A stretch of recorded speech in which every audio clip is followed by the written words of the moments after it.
Bonsoir à toutes et à tous, mes chers élèves. Voilà une nouvelle vidéo à propos d'une activité de langue. L'intitulé, c'est le lexique de la justice. L'objectif, c'est avoir des notions sur le lexique de la justice. Donc, on est toujours dans le deuxième module, le dernier jour d'un condamné, roman à thèse de Victor Hugo. Donc, je vais être bref.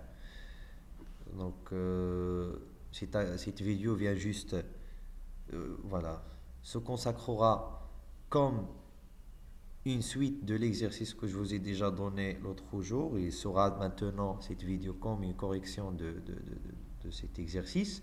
Donc les deux questions à travers lesquelles on a commencé euh, cette, euh, cette leçon, c'est quels sont les mots que vous connaissez autour de la justice. Et la deuxième question, connaissez-vous leur signification? Donc bien évidemment, lorsqu'on a étudié les extraits de derniers jours d'un condamné, il y a un ensemble des mots qu'on a rencontrés et qui renvoient au champ lexical de la justice. Donc, je vais passer directement à vous donner les termes qui renvoient à chaque définition que vous avez dans le document partagé sur Facebook. Donc, la première définition, le lieu dans lequel se déroule le procès, tribunal. Deuxième définition, ensemble des magistrats qui composent un tribunal, c'est la cour. Décision d'une cour de la justice, ou bien un jugement décidé par la cour, c'est l'arrêt. Synonyme de juge, un magistrat. Personne contre laquelle est mené le procès, accusé. Personne chargée de la défense de l'accusé, un avocat. Personne qui convoque le tribunal, victime. L'adjoint d'un juge, d'un magistrat, l'assesseur. Un acte juridique par lequel on annule des jugements, c'est la cassation, c'est l'acte de cassation. نقض أو طعن. Tribunal qui juge les crimes, la cour d'assises.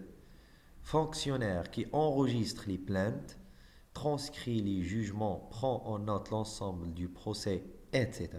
C'est le greffier. Un magistrat chargé de rendre la justice, d'appliquer les lois, c'est le juge.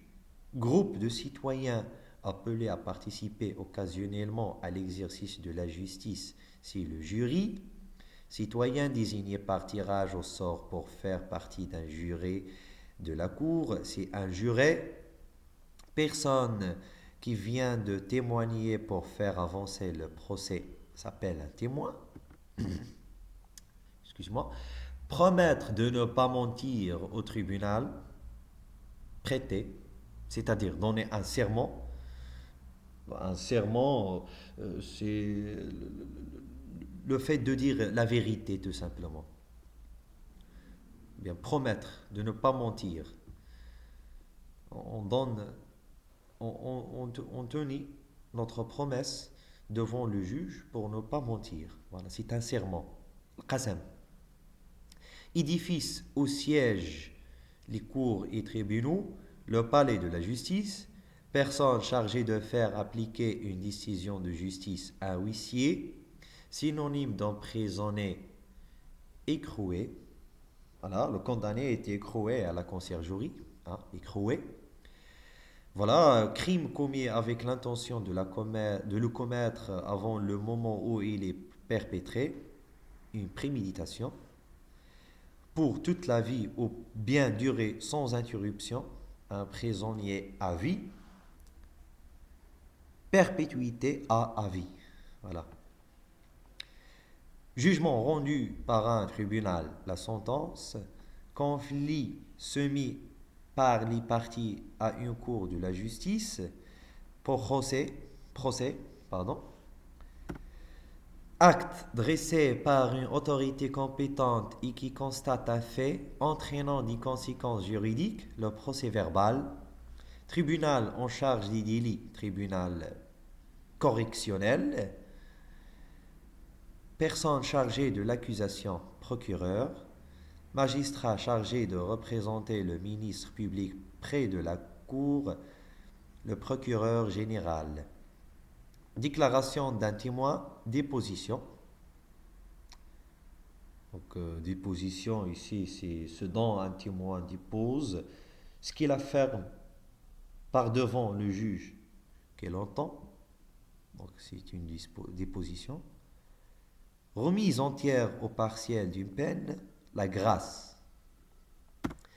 Et vers la fin, on trouve des termes, bien sûr, qui renvoient au lexique de la justice, mais plus précisément font partie au champ lexical de la prison. Donc, comme par exemple, dans une prison, petite pièce, on l'enferme isolément les détenus. C'est la cellule. Cellule obscure dans une prison s'appelle le cachot. Gardien d'une prison, le geôlier. Aide d'un geôlier, le guichetier. Quelqu'un qui est condamné aux travaux forcés, le forçat. Celui qui est chargé d'exécuter la peine de mort, le bourreau. Et voilà un ensemble des termes qui renvoient au lexique de la justice en grosso modo. Donc je répète que cette vidéo sera une suite de l'exercice que je vous ai déjà donné hier dans le groupe sur Facebook. Donc il sera comme une correction de cet exercice. Donc j'espère de corriger votre travail, votre exercice que vous avez déjà fait chez vous à la maison.